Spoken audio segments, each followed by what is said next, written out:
Hi, this is Jamie Franklin, curator here at the Bennington Museum. Welcome to another tour at 10.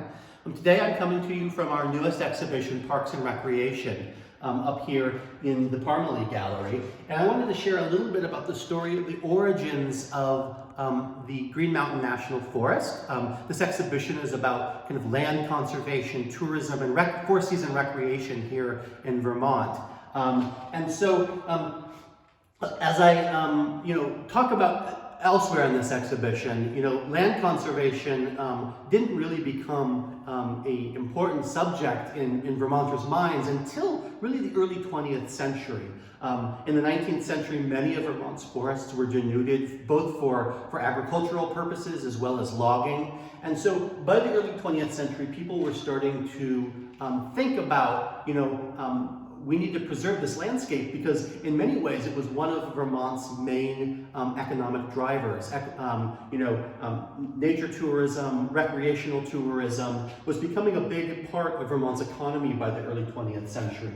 And so in the early 1900s, Marshall Hapgood, who was a state legislature and owned many sawmills and hundreds of acres of forested land in Vermont, stated that he believed, quote, the land should be absolutely reserved as public property for combined watershed, game, scenic, and lumber purposes. And it took a couple of decades, but the Green Mountain National Forest was established in 1932, basically to serve those purposes. And appropriately enough, the very first kind of portion of the Green Mountain National Forest that was purchased by the federal government in 1932 was Hapgood State Forest. And this is actually a map of the Green Mountain National Forest as it looked at its very early years in 1932. And you can see right down here, Hapgood State Forest.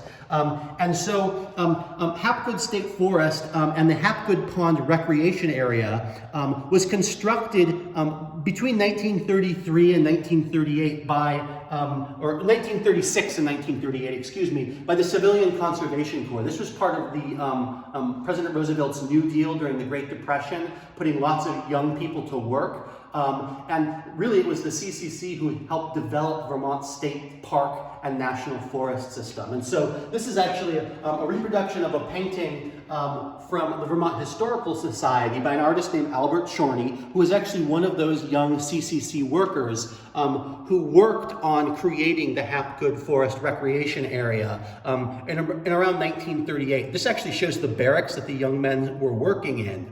But another story here in the exhibition that relates to the Hapgood Forest Recreation Area is the story about Clyde Blackwell.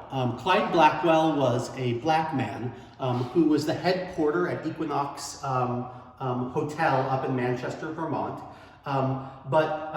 We talk about state forests, the national parks and forest system as being able to provide access to the American people. But of course, unfortunately, in the early and mid 20th century, racism and segregation were rampant. And ironically enough, Clyde Blackwell, though he was a beloved figure in Manchester and worked for decades at the Equinox Hotel, the Equinox didn't allow black people to stay at the Equinox Hotel where Blackwell worked. And so this is actually a reproduction of the cover of the 1947 Green Book, as well as the page 77, which shows the various venues in Vermont, including, if you can look right here, Manchester hotels, Clyde Blackwell. So the Green Book was a guidebook for African American travelers that allowed them to kind of navigate the difficulty of accessing public services, whether it be restaurants or hotels or eateries. And so Clyde Blackwell actually ran a hotel that was open to black people like himself for staying overnight. He actually he ran it right out of his home, which was just a couple of blocks away from the Equinox Hotel. He himself was an avid angler, And so we actually have included a QR code right here on the label where you can come with your smartphone, enjoy the exhibition, click on that QR code, and it will take you to a silent film of Clyde Blackwell, his daughter, and other family and friends enjoying their time at Hapgood State Park. So we try to tell as many diverse stories about the origins of Vermont state and federal parks and forests, as well as the diversity of the people who were able to experience them, and sometimes the difficulties that they had getting that access.